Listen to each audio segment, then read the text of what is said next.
بسم الله الرحمن الرحيم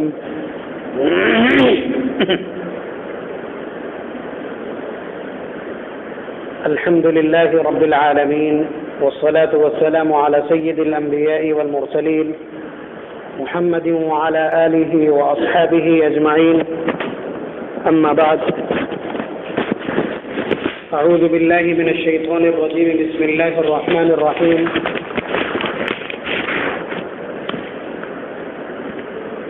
ألف لام ميم أحسب الناس أن يتركوا أن يقولوا آمنا وهم لا يفتنون ولقد فتنا الذين من قبلهم فليعلمن الله الذين صدقوا وليعلمن الكاذبين.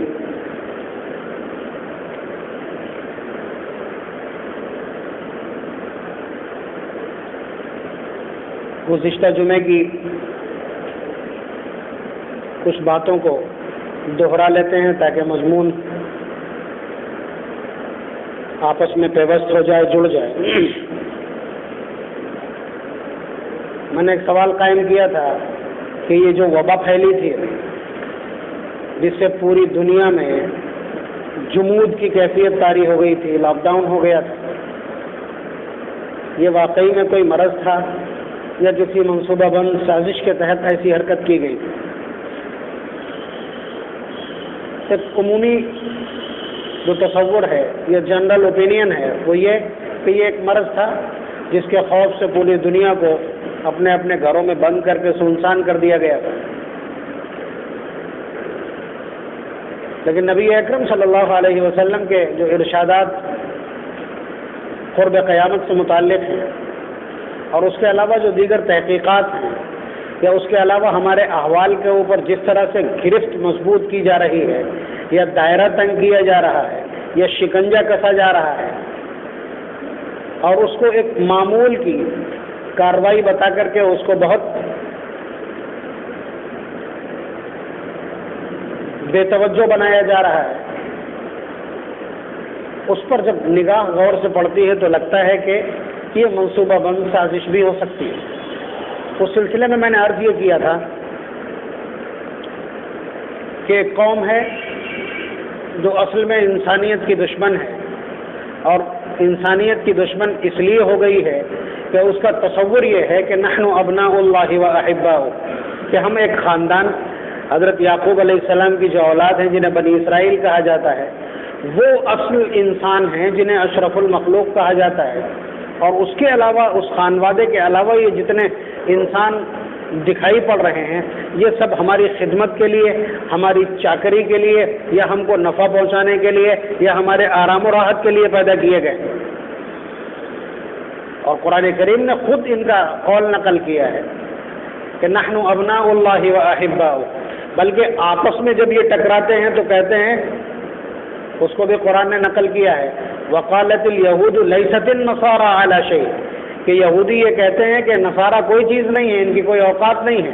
وقالت النصارى لیست الیہود علی شیء، اور نصارہ کہتے ہیں کہ یہود کوئی چیز نہیں. پارہ نمبر 1 سورہ بقرہ کی آیت ہے. اب ان کا تصور یہ ہے کہ اس پوری کائنات کے اوپر حکومت صرف ہمارا حق ہے، صرف ہمارا حق ہے، کوئی دوسرا حکومت یا اقتدار پر قابض نہیں ہونا چاہیے، دوسرے کسی بھی شخص کی حکومت یا دوسرے کسی بھی شخص کا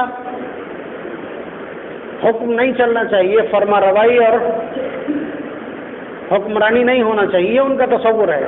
لیکن وہ بہت تھوڑی سی تعداد میں، بڑی مختصر تعداد ہے ان کی کہ وہ صرف کروڑوں میں سمٹ کے رہ گئے ہیں اور یہ دنیا تقریباً 8 ارب کے آس پاس ہے. تو اب تک جو ان کے حربے تھے وہ یہ کہ کسی طرح سے باقی قوموں اور باقی ملتوں یا باقی جو نسلیں ہیں ان نسلوں کو کسی طرح سے ریڈیوس کیا جائے. اس ریڈیوس کرنے میں آپ کو معلوم ہے کہ فیملی پلاننگ ایک بڑا حربہ تھا.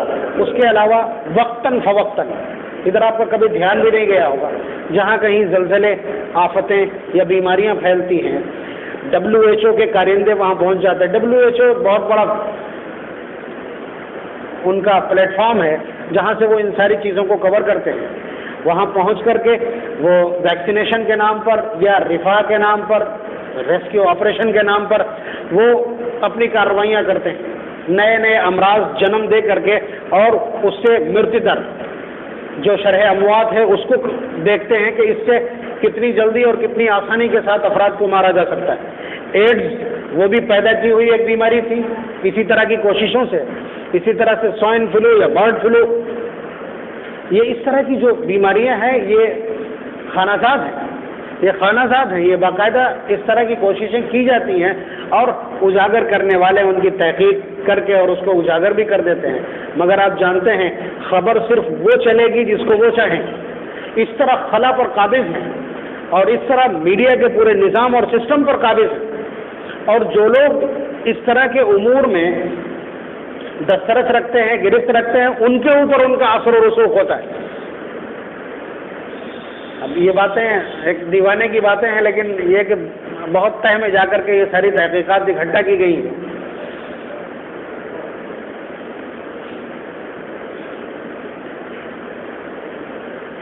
ایک ان کا جو مینوفیسٹو ہے، جو پروگرام ہے، جو ٹارگیٹ اور ایم ہے، وہ یہ کہ صرف ہم 12 قبیلے اس لائق ہیں کہ اس پوری دنیا پر حکومت کریں اور باقی لوگ ہماری خدمت کی حیثیت سے، خادم کی حیثیت سے زندہ رہیں۔ اب یہ ان کا پلان ہے۔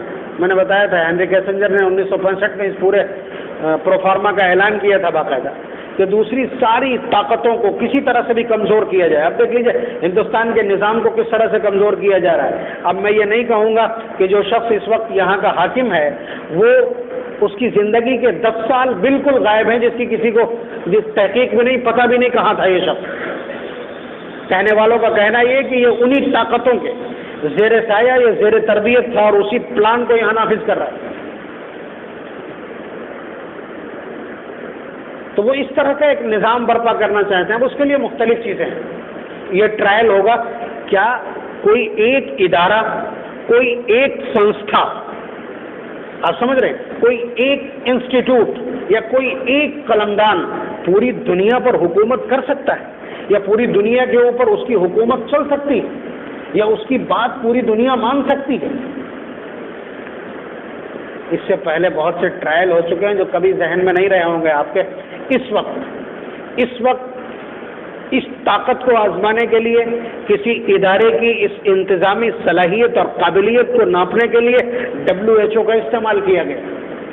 کیا اس کی ہدایات پوری دنیا مان لے گی؟ کیا اس کی ہدایات پر پوری دنیا لاک ڈاؤن ہو سکتی ہے؟ کیا اس کی ہدایات پر مساجد اور مدارس اور معابد کو بند کیا جا سکتا ہے؟ یہ چیک اپ تھا اس وقت۔ یہ والا جو حلہ تھا یہ پچھلے 6 مہینے کا، یہ اس کو ٹیسٹ کیا ہے انہوں نے۔ اب یہ آپ بتا دیجئے کہ وہ کامیاب ہوئے یا ناکام رہے۔ مان لیا گیا، حالانکہ ایسی باتیں کی گئیں جو نہ عقل کی بنیادوں پر کھڑی اترتی ہیں، نہ میڈیکل سائنس کی تھیوریز کے اوپر کھڑی اترتی۔ آپ بتائیے، پہلے کہا گیا کہ یہ ووہان سے رسا ہوا ایک وائرس ہے اور چین میں اموات بڑھنے لگی، کسی کے کان پہ جو نہیں رہیں گی۔ اس کے بعد جب یہ چاروں طرف پھیلنے لگا،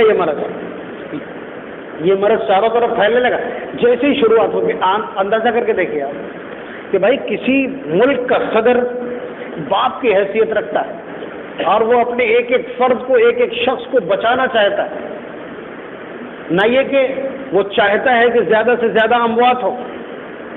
امریکہ جسے ناز ہے اپنے میڈیکل سائنس پر، اپنے میڈیکل انفراسٹرکچر کے اوپر، جسے اپنی سواستھ سیواؤں کے اوپر اور اپنی طبی صلاحیتوں اور انتظامات کے اوپر بڑا ناز ہے، وہ نمبر 1 کہلاتا ہے۔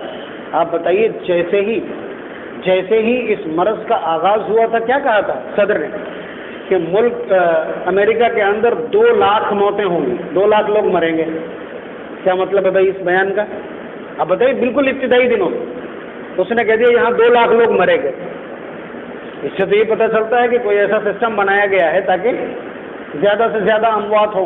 ابھی 10 دن پہلے اسی نے ہندوستان کے اوپر یہ الزام لگایا، اس لیے کہ ان کی تو کل آبادی 33 کروڑ ہے، یہاں 133 کروڑ آبادی، ان کی جو اموات ہیں وہ زیادہ نکل گئی یا کم از کم تناسب کے اعتبار سے زیادہ ہو گئی، ہندوستان کی کم ہے۔ تو کھٹ سے الزام لگا دیا کہ ہندوستان نے مرنے والوں کی تعداد یا ان کے اعداد و شمار چھپائے ہیں، یعنی ہندوستان نے اتنے لوگوں کو مار نہیں پایا جتنوں کو مارا جانا چاہیے تھا۔ میں یہ کہوں گا دوسرے الفاظ میں، اس لیے کہ میں اسی بنیاد پر تحقیق آپ کی خدمت میں پیش کر رہا ہوں۔ اور جس طرح فتح گڑھ میں یہ سب ہوا کہ نہیں، جس طرح سے گاؤں گاؤں بستی بستی جا کر کے کیمپ لگا کر کے اور کورونا کے ٹیسٹ کیے گئے، اس سے تو یہی لگتا ہے کہ زیادہ سے زیادہ تعداد بڑھانے کی کوشش ہے کہ کورونا پازیٹیو اتنے تھے، جبکہ سچ یہ ہے کہ او پی ڈی میں ڈاکٹر مریضوں کو نہیں دیکھ رہا ہے، بڑے بڑے ہاسپٹلس میں ڈاکٹر ہاتھ لگانے کو تیار نہیں ہے مریض کو، تڑپتا ہوا ہے، معلوم ہے کہ مر جائے گا اگر علاج نہیں کیا گیا فوری طور پر۔ ٹراما سینٹرز میں انجرڈ مریض پہنچ رہے ہیں لیکن ان کو ہاتھ نہیں لگایا جا رہا ہے، اور گلی گلی کورونا کے مریض تلاش کیے جا رہے ہیں۔ موت تو دونوں جگہ برابر ہے، تکلیف تو دونوں جگہ، یہاں تو خدشہ کم ہے، یہاں تو آپ پیچھا کر رہے ہو، وہ ہٹا کٹا آدمی ہے جس کا آپ پیچھا کر رہے ہو کہ کسی طرح سے یہ کورونا پازیٹیو ثابت ہو جائے، اور وہاں جو تڑپ رہا ہے اسٹریچر کے اوپر آپ اس کو ہاتھ لگانے کو تیار نہیں۔ ہم کیا کہیں گے اس تھیوری کو؟ ہم اس تھیوری سے کیا سمجھیں؟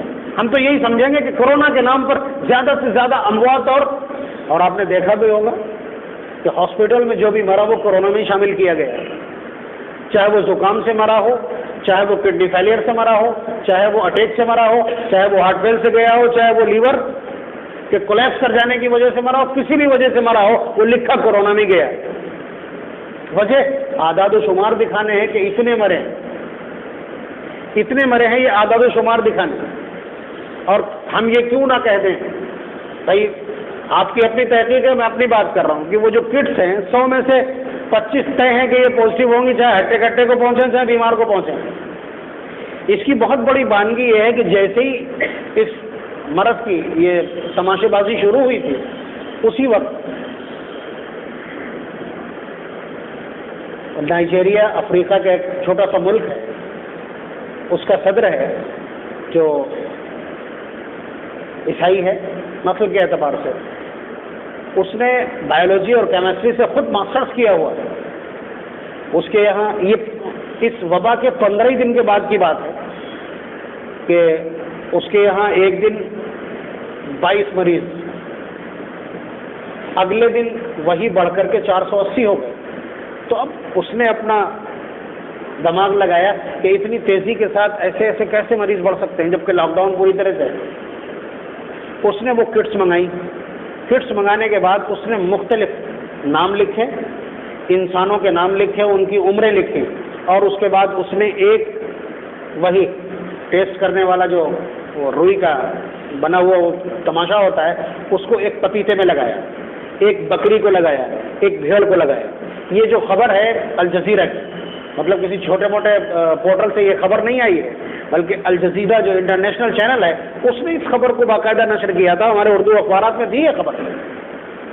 اس نے یہ 3 تو خبر میں تھے، لیکن اس کا جو بیان آیا باقاعدہ جو ریکارڈڈ بیان تھا اس میں اس نے بہت ساری چیزیں گنوائی تھی، پپیتے کو لگایا، بھیڑ کو لگایا، بکری کو لگایا، اور اگلے دن جب رپورٹ آئی ہے تو تینوں کی پازیٹیو تھی،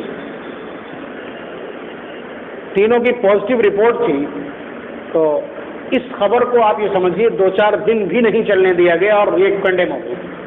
آپ میں سے بہت ساروں کو تو یہ پتہ بھی نہیں۔ اس کے بعد ایک اور افریقن ملک، اس نے کہا کہ ہم نے اس مرض کی دوا تیار کر لی، اس مرض کی ہم نے دوا تیار کر لی، یہ بھی اردو اخبار کے ایک تراشے میں تھا باقاعدہ کہ ہم نے تیار کر لی اور ہم نے اپنے یہاں کے کورونا پازیٹیوز کے اوپر اس کا تجزیہ تجربہ کر لیا ہے۔ WHO کو خبر کی کہ آپ اس کا تجربہ کر لیجئے اور یہ دوا کارآمد ہے۔ انہوں نے تجربہ کیا، اس کا دوا کارآمد تھی، دوا کارآمد تھی، مریض ٹھیک ہو گئے۔ WHO کی طرف سے یہ خبر پہنچتی ہے اس کے صدر کو کہ آپ $20 ملین لیجئے اور اس دوا میں زہر ملا دیجیے۔ یہ اس صدر کا خود کا بیان ہے کہ آپ اس میں زہر ملا دیجیے۔ اب اس کے پیچھے کیا وجہ ہو سکتی ہے آپ سمجھیے، میں تو یہ سمجھ رہا ہوں، جو کچھ آگے کہنے جا رہا ہوں میں یہ سمجھ رہا ہوں کہ یہ ایک پلان اور منصوبہ ہے، ایک پلان اور منصوبہ ہے، اور اس کے بعد جو کچھ شروع ہونے والا ہے وہ اس سے بڑا پلان اور منصوبہ ہے، وہ ہے اصل میں پاپولیشن ریڈیوسر۔ اس کے بعد جو ویکسین آئے گی، یہ ویکسین بنانے کے لیے، اس کو لانچ کرنے کے لیے، اس کو مارکیٹ میں متعارف کرانے کے لیے اتنا بڑا پروگرام ترتیب دیا گیا۔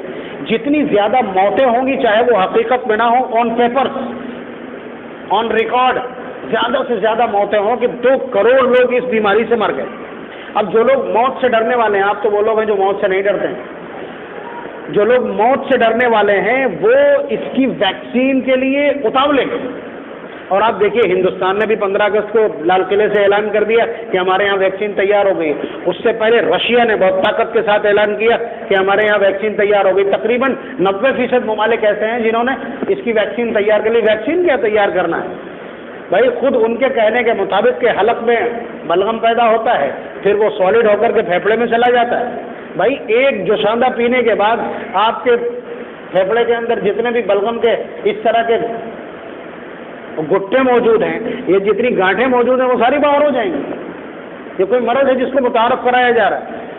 اب اندر جا کر کے آپ ان کی آکسیجن ختم کر کے زبردستی مار دیں اندر، کسی کو گھسنے نہ دیں، کسی کو دیکھنے نہ دیں، ڈیڈ باڈی واپس نہ کریں. آپ نے کیا کیا ہے کچھ پتہ نہیں.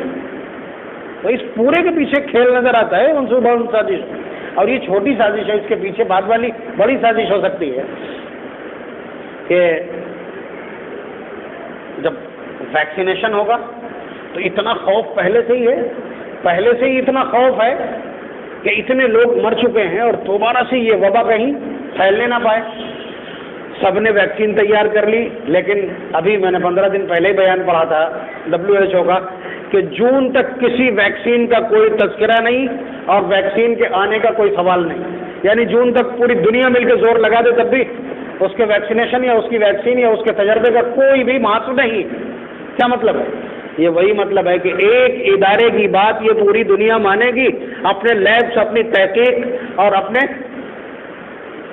میڈیکل نظام سے گزاری ہوئی جو دوائیں اور علاج اور ویکسین ہے اس کا کوئی اعتبار بچے گا نہیں. سب خاموش بیٹھے ہیں، ان آقاؤں کے سامنے سب خاموش بیٹھے ہیں. آپ اندازہ کیجیے. تو کسی طرح سے دنیا کے تمام اقتدار کو سینٹرلائزیشن کیا جا رہا ہے، اس کو ایک نقطے پر جمع کیا جا رہا ہے.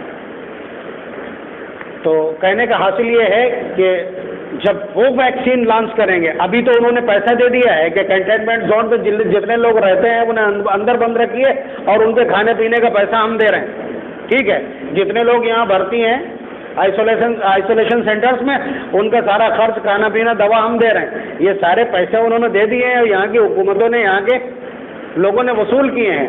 لیکن یہ سود سمیت ویکسینیشن کے نام پر آپ سے وصول کیے جائیں گے، اس ملک سے وصول کیے جائیں گے اور اس ملک کے ایک ایک شہری کے سر کے اوپر اس کے قرض کا بار اور اس کا بوجھ پہنچے گا. اب اس ویکسین میں کیا ہوگا؟ دعویٰ یہ ہے، اور یہ اس کے آپ اپنے عقیدے کے اعتبار سے گھبرائیے گا نہیں کہ اللہ تبارک و تعالیٰ کی مرضی کے سوا اس کائنات میں کچھ نہیں ہوگا. لیکن دجال بھی انہی کی مرضی سے آئے گا اور وہ بھی اپنے حکم سے بارش کروا دے گا اور زمین سے غلہ اگا دے گا، مردے اور جانور زندہ کرا دے گا. تو یہ قیامت کا جو انت ہے، وہ دنیا کا جو انت ہے، قیامت کا جو آغاز ہے، وہ اسی طرح پہ ہوگا جب مادی طاقتیں دیکھنے میں ایسا لگنے لگے کہ اللہ تعالیٰ کی طاقت اور نظام پہ بھاری ہے. تبھی تو قیامت آئے گی. تبھی تو قیامت آئے گی جب مصنوعی طاقتیں لگنے لگے کہ اللہ تعالیٰ کی طاقت پہ بھاری. حالانکہ حقیقت میں ایسا ممکن ہی نہیں، کبھی ہو ہی نہیں سکتا. تو کہنے کا حاصل یہ ہے کہ وہ اس طرح سے کوششوں میں، ان کا کہنا یہ ہے کہ ہم نے انسان کے دماغ کا جینیٹک کوڈ حاصل کر لیا، جینیٹک کوڈ حاصل کر لیا ہے. یعنی اب ہم اپنی چپ دماغ میں اگر لگا دیں تو دماغ ہماری چپ کے مطابق کام کرے گا، اور دماغ کے اس کوڈ کو ہم اگر کمپیوٹر میں فیڈ کر دیں تو ہمارا کمپیوٹر اس کے دماغ کے مطابق کام کرے گا. اس طرح کی حرکتیں کی ہیں. اب یہ اتنی بڑی بات اتنی دور تک چلی جائے گی. بل کلنٹن جو سب سے کامیاب صدر ہے پچھلے ماضی قریب کا امریکہ کا، اس نے یہ کہا تھا کہ دنیا کو اپنے قابو میں کرنے کے لیے پچھلے کئی سالوں سے، 20 سال کا نام لیا، پچھلے 20 سالوں سے ہم غیر انسانی حرکتیں کر رہے ہیں. یعنی کوئی بڑا آدمی جس سے انہیں خطرہ ہے، جس کے منصوبہ بندی سے انہیں خطرہ ہے، بہت بڑا اسٹریٹجک مین ہے، وہ رانیتی کار ہے بہت بڑا، تو اس کے کسی آپریشن کے بہانے وہاں چپ لگا دی اور اس کی نگرانی شروع کر دی انہوں نے. اس طرح کی حرکتیں بارہا کی ہیں. یہ 20 سال پہلے کی بات میں کر رہا ہوں، آج تو بہت ایڈوانس ہو چکے ہیں آپ. تو کہنے کا حاصل یہ ہے کہ آگے جو ویکسینیشن ہونے والا ہے کیا بعید ہے کہ اس ویکسین میں کوئی ایسی چیز شامل کر دی جائے جس سے آپ کے دماغ کو اور آپ کی منشا کو، آپ کی اچھا کو کنٹرول کیا جا سکے. اور اگر آپ یہ سوچتے ہو کہ یہ ممکن نہیں ہے تو سمجھ لیجئے جو وہ چاہتے ہیں وہی آپ استعمال کرتے ہیں. آپ کو معلوم ہے کہ جتنے کولڈ ڈرنکس آپ پیتے ہیں یہ سب لیٹرین اور بیت الخلاء دھونے کا سامان ہے. اس میں اتنے فیصد لکھ کر کے آتا ہے، اتنے فیصد اس میں کیٹناشک دوائیں ہیں. اور یہ سچ ہے، اس کے ٹیسٹ سے بھی لگتا ہے ہم کو کہ اس کے اندر کیڑے مارنے کی دوا ہے. اس کے باوجود آپ پیتے ہیں، اور صرف پیتے ہی نہیں ہیں بلکہ آپ کسی کے یہاں اگر مہمان ہو کر کے جاتے ہیں اور وہ آپ کو لسی پلا دیتا ہے گرمی میں، تو آپ الزام یہ لگائیں گے کہ ان کا یہ دیہاتی پن ابھی گیا نہیں. آپ سمجھ رہے ہیں؟ اور اگر وہ گھر کی کوئی بنی ہوئی چیز کھلا دیں آپ کو تو آپ کو لگے گا کہ یہ بھی گنوار ہی ہیں، ابھی ان کا بخل نہیں گیا.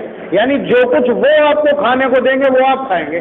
آپ کا بچہ برگر اور پیزا کھائے گا، آپ بادام پکڑا دیجیے پھینک دیں گے.